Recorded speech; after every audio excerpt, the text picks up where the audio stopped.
Rex was a good dog, all things considered. Military for most of his entire life, the old boy had seen Reynold through so many ground assaults against insurgencies that the farmer would have picked him over another actual soldier any day of the week. Rex was a well-trained dog. He had to be to survive the military and extended combat deployment. But, after a handful of years as an ordinary sheepdog, Rex's discipline was wavering, and Reynold let it happen. After all, so long as he kept Reynold's flock in line, then God knew that Rex had earned the right to run around and be a spry, young and stupid dog for once. Reynold sat back in his chair, sipping his bourbon, as he watched Rex run all the sheep into the pen. The dog was smart, strong, brave, extremely clever, experienced and careful. He just wasn't very obedient compared to most of the dogs that managed to make it in the military. Poor dogs held me through hell and back. The grain farmer idly reminisced to himself. I'm glad I can finally give back to him a little. A smile tugged at the corner of his lips, but it only lasted for a handful of seconds. Not that it'll last.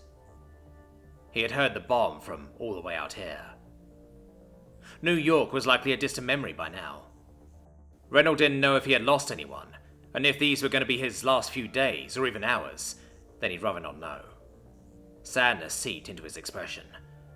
I just wish I could promise him a little longer. For now, though, he'd watch over his dog, and his dog would watch over his sheep. He felt the darkness of sleep try to take him. The old veteran held out as long as he could, but he hadn't slept since he heard the news from an old career military buddy. The Federation was coming to bomb Earth, and they were doing so in numbers that made the entire military industry of Earth look medieval. A lot of people claimed there was still hope, but Reynold would believe it when he saw it. And right now, all he had seen was a bright flash in the direction of one of the biggest cities in the world. The fatigue continued to wear down on his eyelids. Well, it was time. Maybe he'd wake up tomorrow. Maybe he wouldn't. But either way, it was out of his hands. Sleep came to him, whether he liked it or not. Rex did as Master wanted. He herded all the sheep up. They were all in the pen, all accounted for, except for maybe one or two. But Master didn't notice, so it was all okay. Speaking of Master, Rex ran over to the old man, happily wagging his tail as he sat in front of the aging human. It looked like Master was sleeping. That was good. Master needed to sleep. He'd been going without it for a while, for some reason. Humans are weird sometimes. So, with not much else to do, Rex happily curled up at Master's feet. That was usually how it went, ever since the unending fights. The two of them, guarding each other's peaceful slumbers from any angry humans with danger sticks. Rex didn't think the bad humans would ever come back, but every once in a while he saw the figure of one of them in the distance. And his barking would occasionally anger Master, but when Rex saw that he'd scared the bad humans away, he knew it was worth it. Master didn't always appreciate it, but Rex knew he had done the right thing. Even when Master withheld trees from him for a whole day. Okay, Master could be a little mean sometimes, but he was still more than worth it. His tail idly wagged as he stared up. The sky could be so pretty in some places, sometimes, and today was especially intriguing. Strange alien streaks of glowing blue and orange clouds sporadically flickered into the night sky above him, and out of existence just as fast. One particular cloud caught his eye. Instead of shrinking, it grew and grew. The orange cloud flew across the night sky. Wait, it looked like the cloud was coming down. His head poked up a little. Rex was curious, but he didn't want to leave Master's side. It continued to streak down towards the ground. As it did so, Rex heard a faint buzzing. He shook his head a little to dissuade the annoying bug, but it wasn't a bug. Rex realized after a few shakes of his head that the noise was coming from the cloud. His tail began to wag. What was this cloud doing? Rex let out a light whimper. He looked up at Master. The poor dog was conflicted. He intensely eyed the horizon for bad humans. If there was even a hint of one, then he was staying with Master. But he saw no bad humans, not even a little smidgen of one. Eventually, Rex stilled himself and sat up. Master needed to sleep. Rex wouldn't wake him, but Rex also really wanted to investigate the cloud. Speaking of, Rex heard the cloud make a deep, rumbling noise as it fell onto the tree line, and the buzzing suddenly stopped. Okay, now Rex had to investigate. He quickly darted off.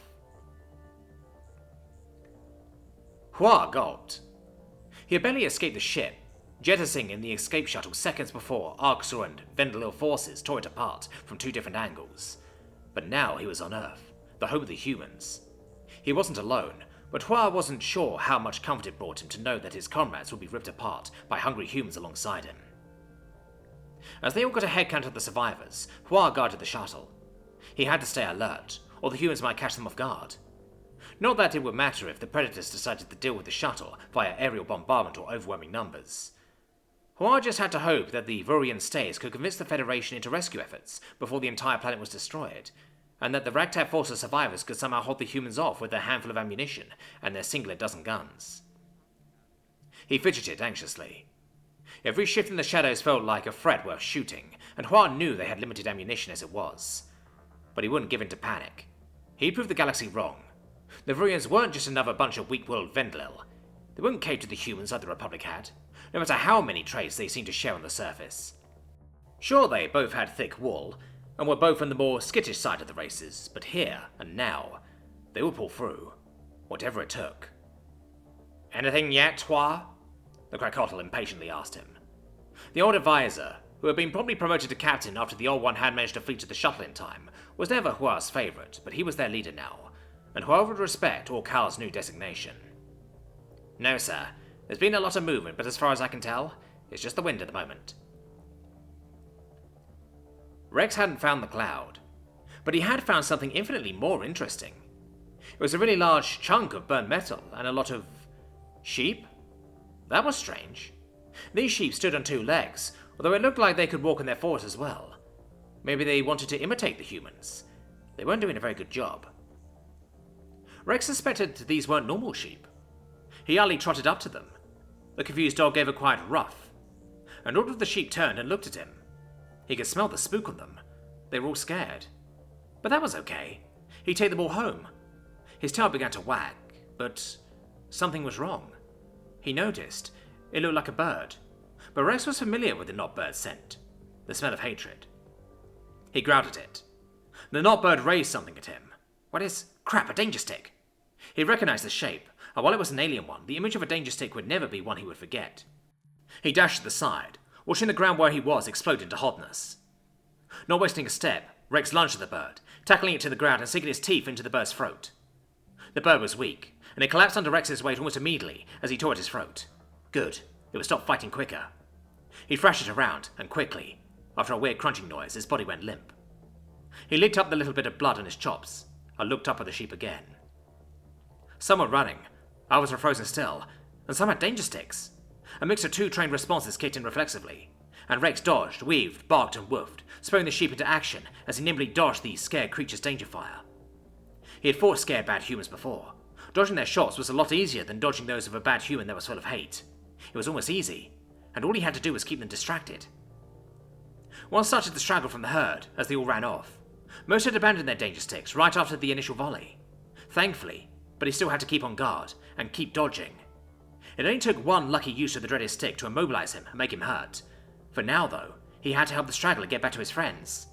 Rex valiantly charged forward, dashing away from another danger stick round, barking at the straggler. The ship quickly altered its course back to his friends. He zipped, then zagged, and then balked, dodging two more danger stick rounds as he compelled the herd to move. Master was going to be so proud. Rex brought home twice as many sheep today. Hua frantically ran through the forest. They were being hunted. Hua watched in shock as the Predator ripped out the new captain's neck, ending his service under the roll as quickly as it had started. He had froze, and when the gunfire started he tried to join. Hua emptied his mag, but the creature's speed was insane. It moved faster than he could track it, and whenever he almost got a bead on it, its course would suddenly shift drastically, making him miss. When he heard his gun click, that's when he started running. He ran off into the woods, slowly splitting off from the stampede, but before he was fully separated, the Predator was right next to him. With a terrified bleat, the Vurian charged back into the stampede, and as the gunfire ceased, he realized something. They were all out of ammo, and the Predator was still chasing them. Reynolds was woken up by the sun shining into his eyes. Not a pleasant way to wake up under normal circumstances, but the sky was still clear enough for the sun to shine. He had lived another day. The farmer smirked and got up off his chair with a grunt. Shit, he was getting old. Reynolds was only 39, but he supposed stress did tend to make you age a lot faster. He grabbed his shotgun out of caution and explored around the farm. He realized he never let Rex in. Damn. Poor dog was probably going to have a few choice bucks for him when he got back. Well, not much to do about it now. It was time to let the sheep out to graze. He only strolled over to the gate, about to undo the padlock, but then he noticed something. There were way more sheep here than yesterday, and some of the sheep were bipedal. His mind went blank for a few seconds. The old vet's stupor was only broken by a loud woof. He looked down to his dog. Rex dropped an alien pistol at Reynolds' feet. Reynolds had been laughing for 10 minutes. Rex, you are getting all the treats after this. The old man happily scratched both sides of the dog's jaws as Rex's tail wagged with well-earned vigor. Reynolds pulled out a handful of treats and let Rex eat them all right out of his hand. All right, boy, guard, he commanded. Rex obliged, turning around and plopping his butt down in his usual spot. Now, if any sheep alien tried to escape, they would probably be herded back, and if any other alien tried coming to their rescue, Rex would probably raise hell at the perimeter intruder. He dialed up the number. Hey, it's Reynolds. Oh, my bad. Can you get Oscar on the phone, ma'am? Just tell him it's from Reynolds, and it's important. Alright, thank you. Hey, Oscar, you remember Rex? Well, you're not gonna fucking believe what he brought home.